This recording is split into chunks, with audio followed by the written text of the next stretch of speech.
One of the benefits of the racking carrier on this fryer is that you could rack all the product, all your chicken, on the racks, and you could cook on the racks, and when you're done cooking you could also put this on a sheet pan again and bring it into a holding cabinet. As you can see, 2 racks will fit on a standard size sheet pan, and when you bring the sheet pan over, what you can do is just slide it underneath the tab that's on the front of the fryer, and that will hold it in place. It gives you a nice countertop shelf to work with to load the racks into the carrier. As you can see, I've already put 2 racks in the carrier, and what you want to remember when you're loading the racks into the carrier is to load from the bottom up. So I'm going to go ahead and use this handle to load the other 2 racks. You don't necessarily have to use the handle to load the racks in the fryer.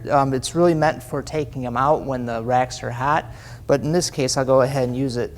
And you could use 2 hands on this handle so that it's easier to lift the rack when you're putting it into the carrier. And you just go ahead and slide it in, and you'll feel it lock in the back there. Put the other one in. Okay, and now what you want to make sure you do is we have an extra spot over that last rack of chicken, and you put a cover rack in, and this will keep the chicken from floating out when you're cooking. So we just cooked a load of chicken, and now we're going to unload the racks onto a sheet pan. The thing to remember when you're unloading is to always unload from the top down so you don't tear the chicken. First you want to take off the cover rack.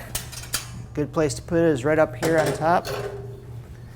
Now when you're taking these racks out, what you want to do is you want to put a little bit of downward force, downward pressure on the handle, and this tips the back of the rack up, which unlocks the rack from the carrier.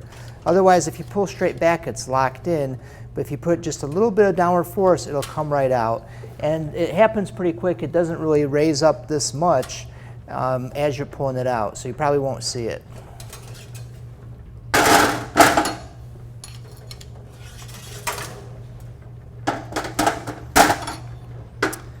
And that's how you unload the carrier.